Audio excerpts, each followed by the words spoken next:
नमस्कार साथियों, आज हम बात करते हैं अभ्यास प्रश्न का पार्ट 2 क्वेश्चन नंबर 5। 1470 रुपए में 16 से 2.3% लाभ पर बेची गई किसी वस्तु का क्रय मूल्य ज्ञात करो। इसका मतलब यहाँ पे क्या दिया हुआ है, अपने को बेची गई मतलब क्या दिया हुआ है, विक्रय मूल्य दिया हुआ है कितना 1470 रुपए। और दूसरा अनुपातिक रूप में सब कुछ दिया हुआ है क्या 16 से 2.3% मतलब 1/6।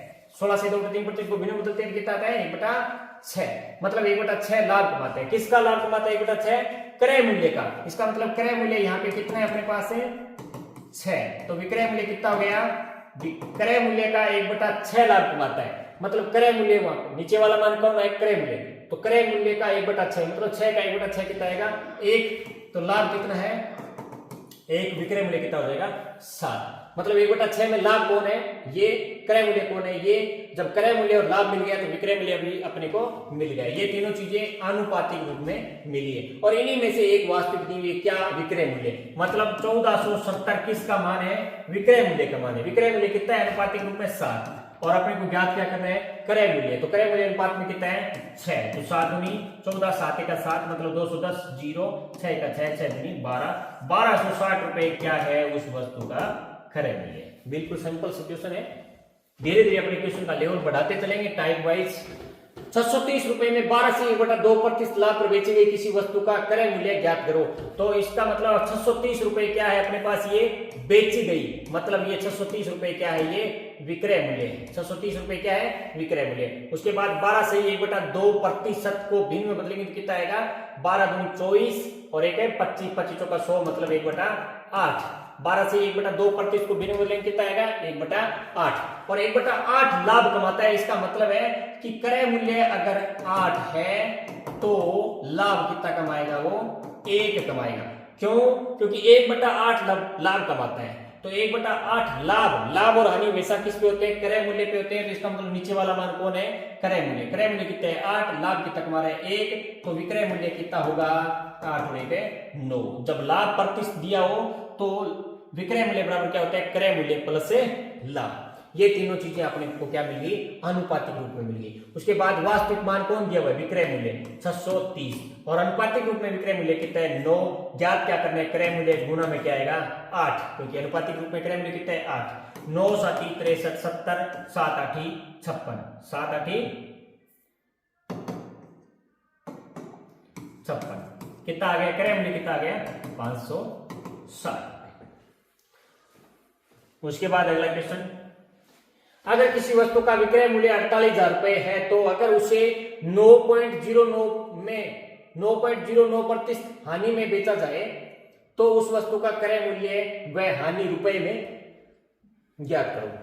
एक चीज तो अपने को क्या दी हुई है विक्रय मूल्य, क्या दिया हुआ है विक्रय मूल्य दिया हुआ है कितना 48,000 रुपए। किसी वस्तु का क्या दिया हुआ है विक्रय मूल्य। दूसरी चीज यहाँ पे दी हुई है कि 9.09% और ब्रैकेट में दिया हुआ है क्या कि 9.09% को क्या कहते हैं 9 से 1/11%। मतलब इसका भिन्न के रूप में मान बात करें तो क्या होता है 1/11 होता है। 9.09 का 9.09% को भिन्न बदलते हैं कितना आएगा 1/11, मतलब 1/11 को प्रतिशत में बदलते हैं तो कितना आता है 9 से 1/11% या दशमलव भिन्न में बात करें तो 9.09%। तो इसका भिन्न रूप क्या आ गया 1/11।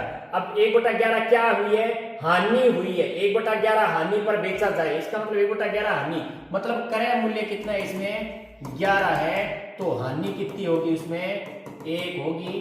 तो विक्रय मूल्य कितना होगा 11 में से 1 गया 10।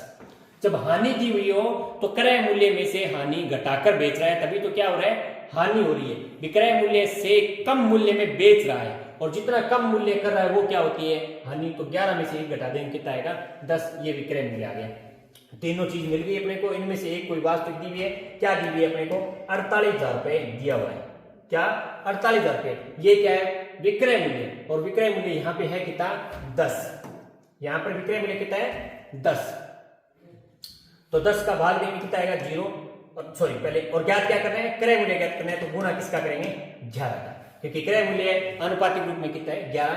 0 से 0 कट गया और 4800 के अंदर 11 का गुना करना है तो डबल 0 आगे 11 का 48 से गुना करना है 8 8 और 4 12 1 अंश 4 1 5 मतलब कितना आएगा 52,800। ये क्या आ गया क्रय मूल्य आ गया। अब इसमें एक चीज आई, 11 का किसी संख्या से गुना करना हो तो पहाड़ा बोलने की जरूरत, सॉरी इससे पहले अपने और क्या पूछ रहे हैं, वह हानि रुपए में ज्ञात करो। उस वस्तु का क्रय मूल्य ज्ञात करो, क्रय मूल्य कितना है 52,800, वह हानि रुपए में ज्ञात करो। तो 48,000 में 10 का भाग दिया तो ये एक अनुपात का माना गया। हानि कितनी है, 1 अनुपात है, तो 48,000 में 10 का भाग दिया कितना है 4800। तो हानि कितनी आ गई यहाँ पे 48।